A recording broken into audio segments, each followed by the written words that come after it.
السلام عليكم، ازيكم يا حبايبي؟ عاملين ايه؟ وحشوني جدا من الفيديو اللي فات. معاكم رندا احمد من قناه ستيلسي. النهارده بقى هنعمل الكيكه البرتقال بطريقه سهله خالص وبسيطه. البرتقال فاكهه متوفره في الصيف وفي الشتاء وفي كل وقت موجود. طريقتها سهله وبسيطه خالص، حاجه كده تنفع للولاد بدون مواد حافظه. شايفين قد ايه الكيكه بتاعتي هشه فلافي، سواها مظبوط من جوه ما شاء الله، كلها مستويه. عليت معايا في الصينيه زي ما انتم شايفين كده. بصوا ما شاء الله القطعه قد ايه، بدل ما بنروح نشتري لولادنا اي حاجه من بره بقى وحاجات مليانه مواد حافظه وكده، لا، فنعمل لهم كل حاجه في البيت بطريقه سهله خالص.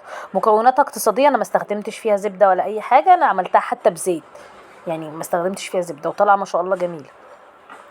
حطيت عليها بس رشه كده من الشوكولاته البيضاء. انا بيبقى دايما عندي شوكولاتات او اي حاجه ازين بيها للولاد كنوع من انواع التغيير يعني.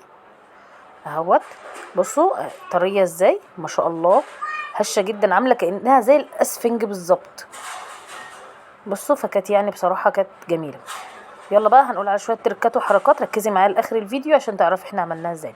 اول حاجه استخدمت كوبايتين ونص من الدقيق، عليهم معلقتين 2 من النشا كبار، ماشي. واستخدمت 3 بيضات بدرجه حراره المطبخ، واستخدمت كوبايه حليب، هي مش كوبايه، هنقول نص كوبايه حليب دافي، وكوبايه من عصير برتقال، مش هستخدمها كلها، هستخدم 3 ارباعها. كوبايه من السكر، تلتين كوبايه من الزيت، و3 معالق كبار خل. استخدمت بيكنج صودا، استخدمت بيكنج باودر، واستخدمت فانيليا. هسيب لك المقادير كلها في صندوق الوصف.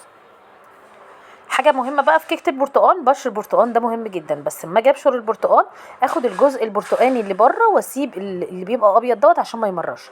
جبت 3 بيضات، نزلت عليهم بكوبايه السكر، وحطيت الفانيليا، استخدمت باكيتين 2 من الفانيليا. تمام. الكيكه دي ممكن اعملها من غير فانيليا، لان انا بحط خل وعندي برتقان وعصير برتقان وبشر برتقان، فمش هيبان للبيض ريحه يعني. بس انا بحب الفانيليا عموما، بحب ريحتها.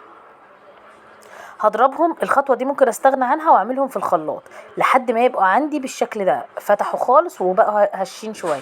نزلت بالخل، الزيت، وادي الحليب بتاعه. لازم الحليب ده يبقى دافي، دافي اللي هو ايه يعني ما بين السخن ودافي، يعني سخن شويه، ماشي.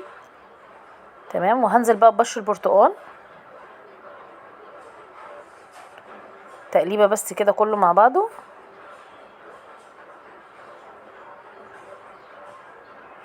طبعا حطيت الخل، حطيت كل حاجه.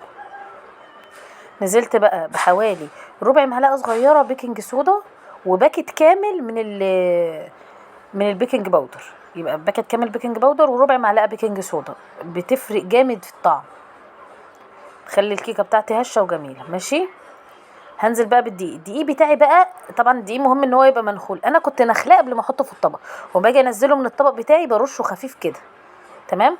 هفضل اقلب وانزل جزء بجزء كده واضرب بالمضرب خفيف. طبعا اقدر استغنى عنها واستعملها في الخلاط عادي. اهو لسه اهو، بصوا بقى لحد ما وصلت للقوام. نزلت بكل كميه الدقيق، استخدمت كوبايتين ونص دقيق. الكوبايه اللي عاير بيها، لو انت مش في المعايير قوي، ممكن الكوبايه اللي انت تعايري بيها عايري بيها كله عشان ما تبوظيش الدنيا. طبعا جبت بقى صينيه الومنيوم، انا بحب الالومنيوم في اي تسويه في الفرن، بتبقى حاجه طالعه فيها مظبوطه، خاصه الكيك، يعني انا بفضل اقلب الالومنيوم في الكيك. نزلت اهوت، انا كنت دهنت الصينيه بتاعتي عشان بس ما تلزقش، دهنتها مسحه من الزيت ورشه دقيق.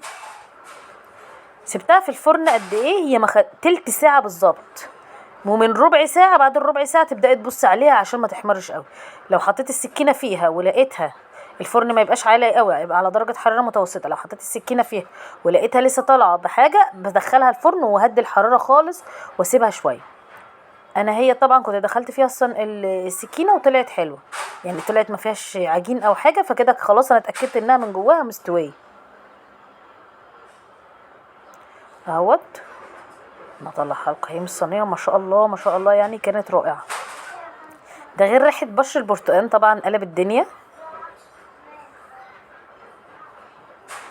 شايفين ما شاء الله، هي كانت سخنه لسه بس من الصينيه، انا ما كنتش عارفه امسكها قوي يعني دوب انا طلعتها هديت واشتغلت فيها على طول، يعني كانت لسه دافيه.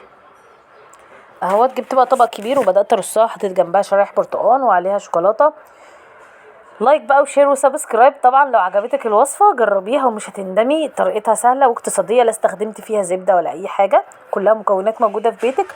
عملت صينيه محترمه للولاد بدل ما بيروحوا يجيبوا شيبسيهات وكيكات وبلاوي زرقاء من بره، حاجه مضمونه في البيت ومعموله وما فيهاش مواد حافظه.